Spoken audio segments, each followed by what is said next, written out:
Hi, I'm Allie. And I'm KB, and welcome to the Woman in the Bible series. This series is a part of the Soulful Side of Life podcast. The focus is women, both the famous and the nameless women in the Bible. Women like Mary, the mother of Jesus, Ruth, and Esther. We're also going to be looking at the nameless women, such as the woman with the issue of blood, the Samaritan woman at the well. But we're not going to stop there. The villains in the Bible like Jezebel, Delilah, and Potiphar's wife, who at some point falsely accused Joseph of a crime. Good or bad, we're going to explore these women and make them relatable to the 2025 women. And with that, enjoy this episode. Welcome to episode 1 of our Woman in the Bible podcast series. Today we're going to be talking about the Proverbs 31 woman. Myself and Allie. Hey everyone, I'm excited about this series. Myself and Allie, we're going to be having this conversation about these different women in the Bible. And so today we're going to be specifically speaking about this fictional woman. I call her fictional because she's actually not a real person, right? As opposed to all the other women in the Bible. She's not a real person. And so this fictional woman, this Proverbs 31 woman, is the person that we're going to be talking about today. So I want to hear your opinion, Annie, about 31 woman. Like, when you think about the Proverbs 31 woman, characteristics about who she is, what comes to mind? Well, we know that the Proverbs 30 woman is described starting from verse 10 of Proverbs chapter 31, but I find it fascinating, the first 9 verses, the sayings of King Lemuel, and it's like a charge to men before the Proverbs 30 woman's characteristics are described. And we see in verse 2 where it says, "Listen, my son, the answer to my prayers. Do not spend your strength on women, your vigor on those who ruin kings." And I think that's also a charge to women, although these sayings are geared towards the men in these first 9 verses. And there can be negative women in the world. We can have good-hearted, amazing women, or the woman that's described from verse 10 all the way down to 31 of this Proverbs 31 chapter. But we can also have dangerous women, and we can have women that destroy men and be manipulative. And this charge, this warning to men is that if you spend your strength on the wrong woman and use your vigor for the wrong woman, you will be a ruined man. And women need to also keep in mind that to be a good, God is charging us to not be this kind of woman who ruins men. And it's a wake-up call, because when you have the wrong partner, both lives are ruined. The family is ruined. And it just goes on to talk about don't get drunk with wine and crave beer.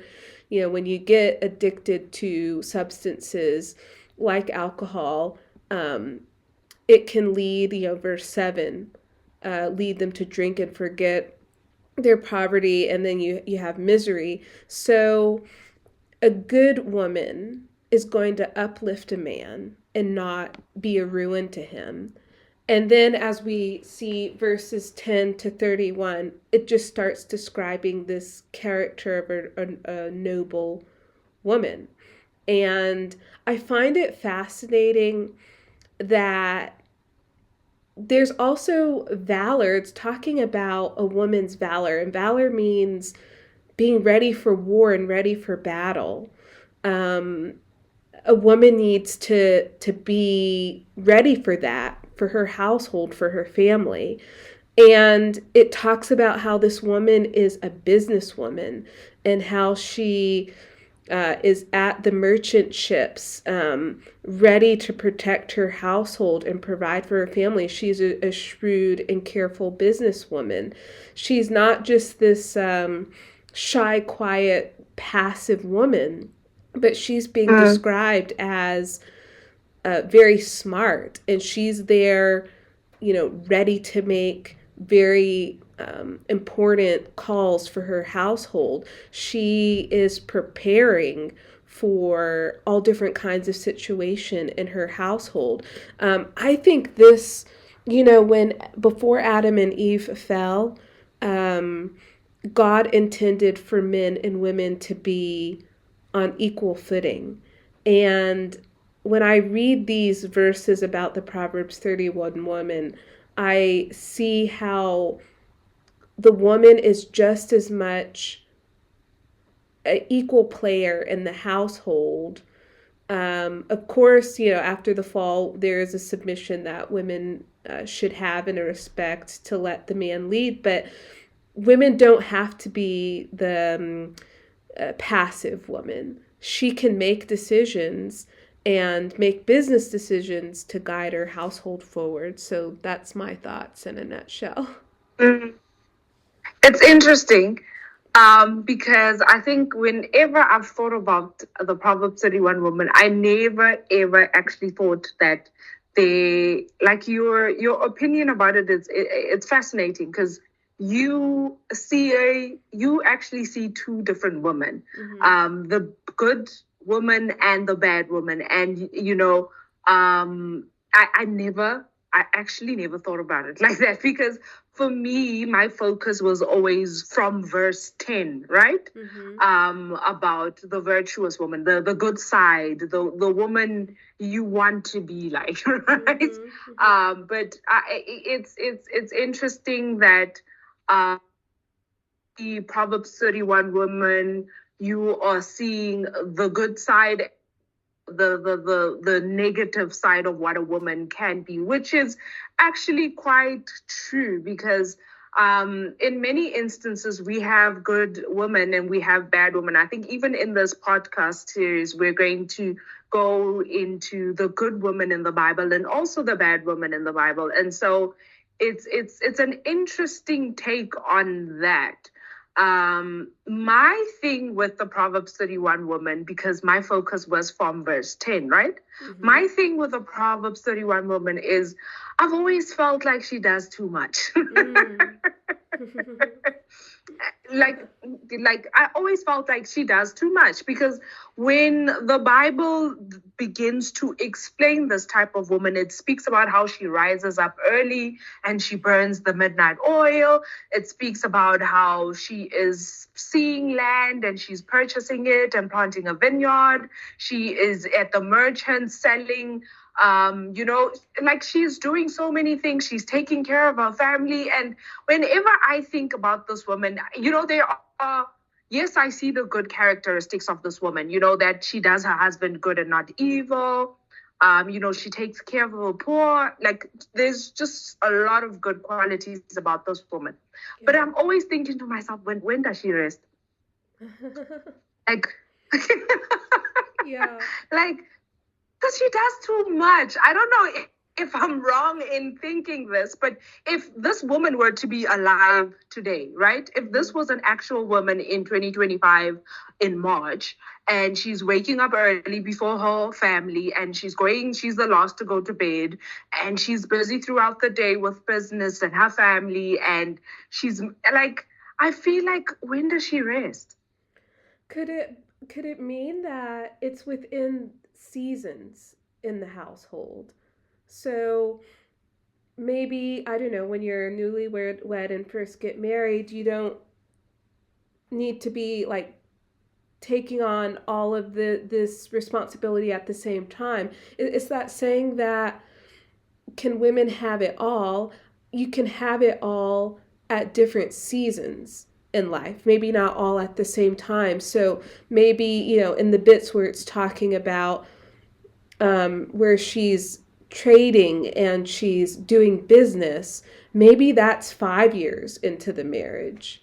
Or it can mean that she has a marketplace mindset at different times in the marriage, meaning like she's cutting coupons to save the family's finances uh, at the newlywed stage, but she may be thinking about saving money in different ways, I don't know, 10 years into the marriage, or when she is planning the Okay. family vacation, they're going to stay at a lesser hotel and not the Four Seasons, whereas maybe 20 years into the marriage they can think about that. So I think it's a mindset thing based upon the season that the marriage and the family is in. I don't know if that makes sense. Okay, so not all. It absolutely makes sense because it just didn't. It doesn't make sense that this would happen all at once, right? Yeah. It didn't make sense that this woman is so busy. Yeah, I think it's about times and seasons. God works in times and seasons. So who a woman is in the year 1 of marriage is going to be different than in year 10 and in year 50 of marriage. And so at different seasons, especially when there's kids or there's no kids, um, you're going to always, yes, of course, need to have a marketplace mindset, a business kind of mindset in the household when you sit down at the kitchen table and handle the economics of, the spending in the household. But you're going to be thinking about things in a different way depending on what season you're in. So, yeah. And I think, it's at all times in the marriage. Verse 11, her husband has full confidence in her. You got to be that kind of woman at year 1 and at year 50. um Yeah. you've got to, verse 15, she gets up while it's still night, she provides food for her family. That you got to be that way at year 1 and at year 25. um Mm, Verse 21, when it snows, she has no fear for her household, for all of them are clothed in scarlet. Depending on how much, whether you're middle class or a lower middle class, or a richer class, you're going to have to be able to prepare for the snowstorms. So, yeah, I think it's within seasons. yeah. No, if it's within seasons, that it makes more sense because if I'm looking at the Proverbs 31 woman, and this is now from verse 10, if Mm-hmm. I'm looking at this Proverbs 31 woman and we've now made her the standard for every Christian woman, I'm looking at her and I'm thinking to myself, no, I can absolutely never be this woman because she's way too busy. And when does she rest? And she's doing too much. And I don't know how she does all of this, you know? And Yes. so if it's within different times and seasons where all of these things are happening, it sort of makes sense to say that they're manageable and you're not always just, exhausting yourself trying to do all these different things at once. Because Yes. I think a lot of the times women in the household tend to exhaust themselves being everything to everybody. And this is the sense that I get from the Proverbs 31 woman, that this woman was everything to everybody, and Yes. that's exhausting. And that's how I feel like a lot of women, a lot of wives, a lot of women, a lot of mothers feel exhausted because they want to be everything to everybody. And we have, sort of scriptures and verses, like Proverbs 31 from verse 10, that has now the standard that you've got to be a businesswoman and a mother, and you've got to, have a hold on your household, and you've got to this and you've got to that. And it just all feels like it's too much. Yeah. God doesn't intend for us to be overwhelmed and to not be anxious. And I some of this, I don't think Mm, it's meant to be taken literally of like tasks. And I don't these are things to keep in mind as you go through your different mm, seasons of yeah. marriage. Like a lot of this stuff is just wisdom points. Some of this stuff isn't literal. But they're great wisdom points to check in from time to time. Um, because, imagine, I see it a lot in Hollywood or in these upper class, entertainment industry, you've got mothers who've got kids, but they're flying to San Tropez this weekend. Next weekend, they're going with the girls to Turks and Caicos. And then and 2 weeks later they're going to the Bahamas, and then they've got, this activity, that activity, that, and they've got kids, whether it's one kid or five kids, and they're putting them all on the nanny.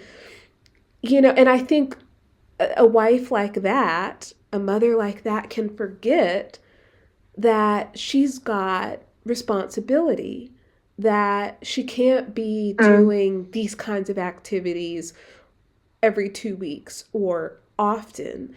And plugging into, reading the Proverbs 31 woman from verse 10 keeps you in check. Like, is my household stable?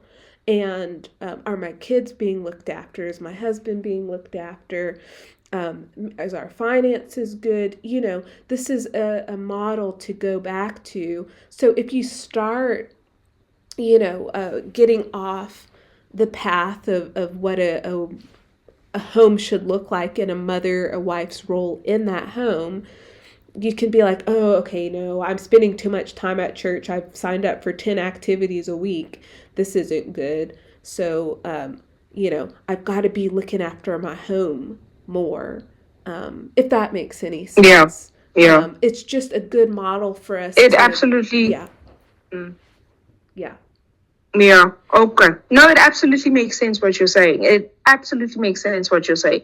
And even just looking at the characteristics now of this Proverbs 31 woman, just in a brief summary, it speaks about how her husband trusts her, how she does him good and not evil. It speaks about all the different things that she does, like entrepreneur wise. It speaks about how she provides for her household and her maidservants. It speaks about how, like you were saying, her lamp does not go out by night. She extends her hand to the poor. In the winter, her household is clothed in scarlet. All these different things about this Proverbs 31 woman.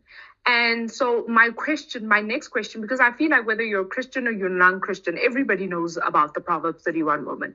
How come the Proverbs 31 woman, and this is now my question to you, how come the Proverbs 31 woman, as opposed to any other woman in the Bible, how come the characteristics of the Proverbs 31 woman have become the standard to which most Christian women want to attain? I want to be a Proverbs 31 woman. Often you hear Christian women say, I want to be a Proverbs 31 woman. How come she became the standard? What do you think is the reason why she became the standard and her characteristics became the go-to for most Christian women?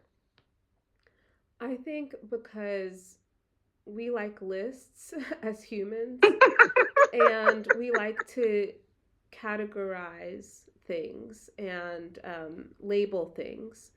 And this is a clear list that we can go to and see. It's kind of like we could put a check mark by each verse from 10 onwards. Like 1, 2, 3. Yeah. And, verse 12, she brings him good, not harm, all the days of her life. Oh, check. Yeah, I'm doing that one. Or I need to work on this. I think that's one reason. Of course, the great women of the Bible, we can learn from Ruth and Naomi and so on, that there's a lot of wisdom we can take away from their lives, but we've got a list here. And I think, not there's no perfect home, even in a Christian household, but you can have a healthy home.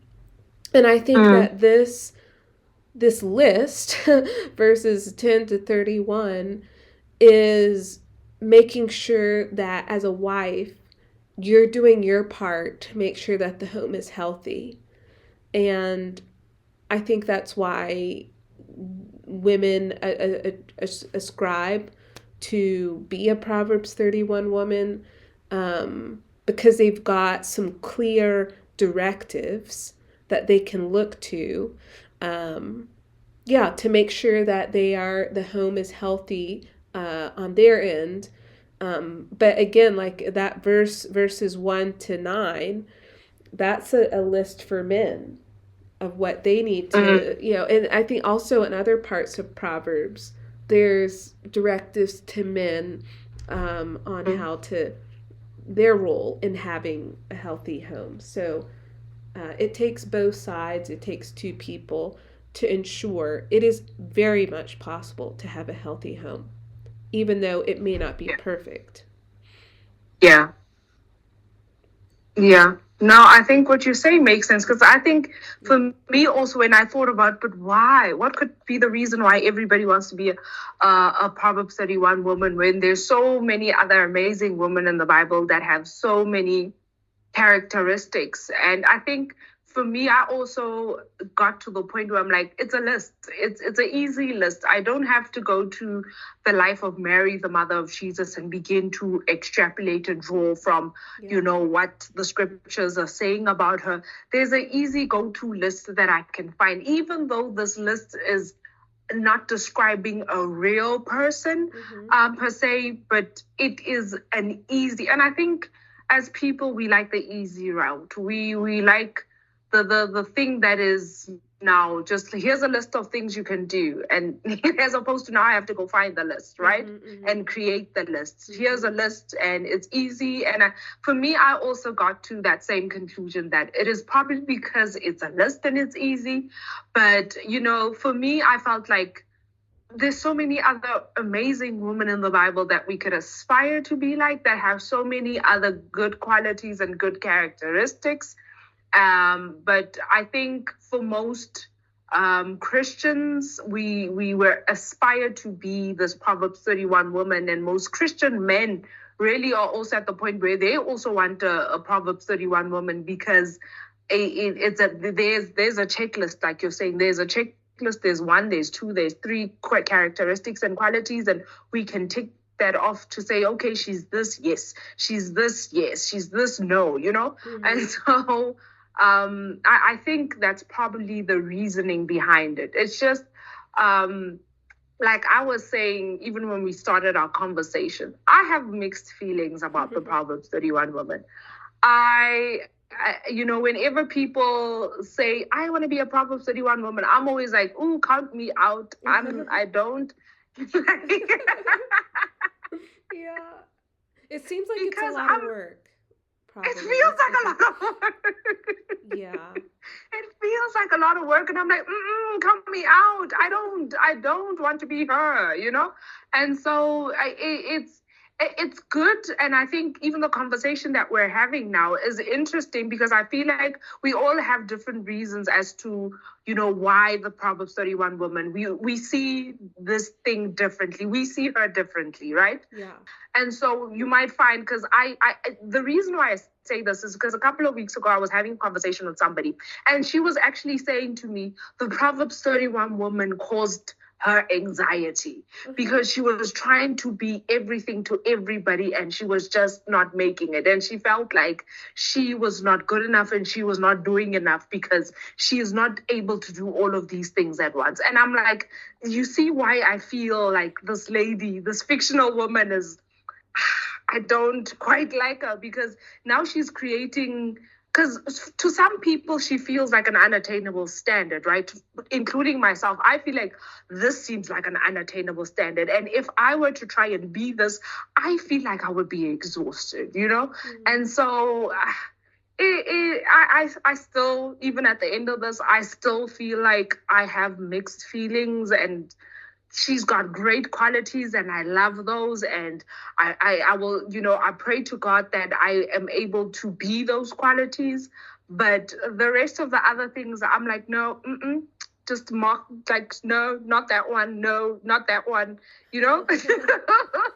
But we have to keep in mind that this is in the Bible, and God takes these characteristics seriously. Yeah. And while we're not meant to be overwhelmed by them, we are to try to exhibit them And some of these things are kind of repetitive. I'm sure if one were to create three categories, you could probably drop most of these things into three categories and Mm, kind of clean it up, or and say, well, this talks about making sure that the economy, the provision of the household is there. So mm, in case it's hard times, the wife has thought about, if the husband loses the job, or she loses the job, or there's COVID and you lose the job, that you've got some money saved, that you've, been wise and not spent what you don't have. Um, and, provision, making sure that the kids have what they need, that helping them with their homework and the backpacks are packed as they go out for school in the morning, um, things like that. So I think it's not as overwhelming as it may seem if you just look at the list in its full okay. form. I think you could Okay. probably categorize and drop a lot of these things into two or three categories where it's just Okay. about provision, as opposed to, making a whole bunch of babies and not being there to take care of them, which is a Mm, problem that you see in a lot of places around the world. Um, yeah, so I hope that makes sense. It's just God is calling the woman to basically be the organizer of the home, keep the home together, and moms are really good at that.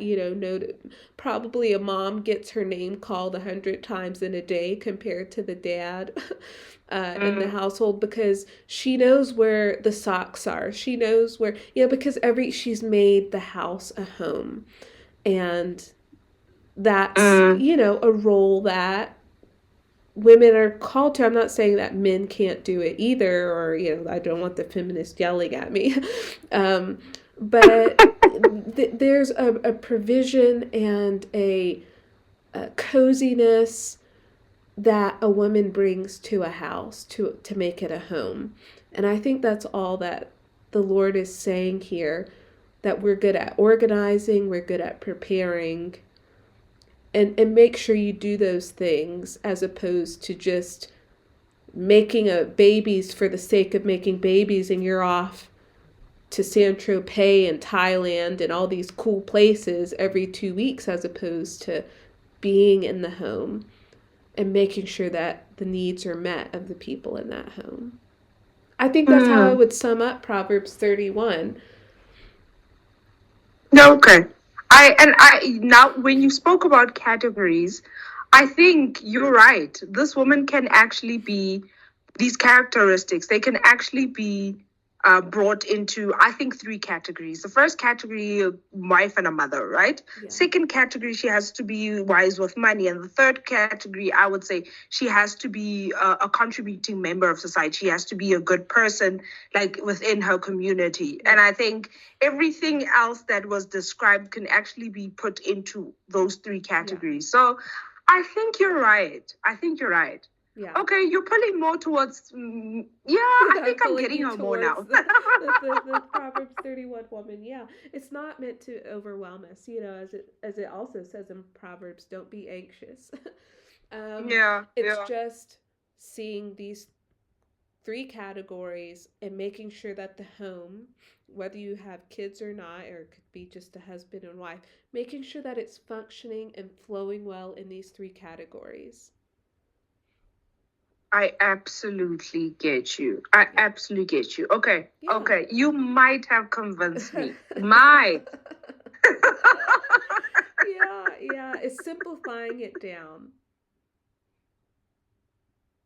Yeah. Yeah. Because I think when it's so much, when it's this long list, it becomes like absolutely not, right? Yeah, But yeah. I think the idea of putting these characteristics into different categories actually makes sense. I think I'm going to do that and maybe try and see if I like her better now. Yeah. Yeah, that's what I'm going to do. That's what I'm going to do. I'm going to put her into categories and see if I like her better. But, I think you've convinced me that it's doable. And it's not as overwhelming as I thought. Exactly. So, and I think the key thing that I'm going to take away from this also is one thing that you pointed out is these characteristics are wisdom notes. Yes. This is something that you mentioned as you were speaking, wisdom notes, because it's things that we can really just draw wisdom from to say, okay, a woman, needs to her husband needs to trust her. She needs to do her husband good. And so all of these different characteristics are, wisdom notes. I think that's what I'm also going to take away from that. So 2 things I'm taking away: wisdom notes and just breaking this down into smaller categories. Is actually what I'm taking away from this Proverbs 31 woman, because initially I was like on the fence about her. I'm like, she's doing too much. She's everything to everybody. I'm exhausted just reading what she does, right? Yes. And so after our conversation now, I feel like, okay, no, she makes more sense now, I think. And I now understand better why a lot of women make her the standard for, how to be a good wife and a mother and a good person, really, and so I get that. No, I'm converted. Awesome. Yeah, she is inspiring and just something to someone to attain to be like. So, yeah. I've always admired her, and I hope that everyone here, if you've not dived or delved into the Proverbs 30 woman, that you go and read the whole chapter, start at verse 1 and 9, and see that directive that men have, and then from verse 10 onwards, just also let Holy Spirit speak to your heart as of what he might be trying to say to you. And I think it's important to be these characteristics before you're a wife. So even in your singleness, make sure that you are these things. Yeah. So this has been fun. I think this has been a good episode. I've learned a lot, and I think my takeaways from this are also just allow God to give you the grace to do all of this, because I think doing things in your own strength is exhausting either way, whether you're a wife or you're a husband or you're whatever it is that you are doing things in your own strength is exhausting. And so I think just allowing the grace of God and for him to be your strength makes things go easy, not necessarily easier, but it becomes less exhausting, and you will become less anxious about things because you are allowing him to take the lead. But I'm glad we had this episode. I'm glad we actually started off with the Proverbs 31 woman, because I feel like even though she is a fictional woman, she is really the most famous woman we know. Whether you're Christian or non-Christian, everybody knows the Proverbs 31 woman. And so I'm so glad that this was our jumping off point. And I'm excited that we had this conversation, Ali. I learned a lot. And I hope that anybody listening also learned a lot. And if you came into the episode like me, where you felt like she's doing too much, I hope that, like me, you've been converted. Indeed. So until the next episode, stay tuned to see who we're gonna highlight next. Right then. Bye, everybody. Bye.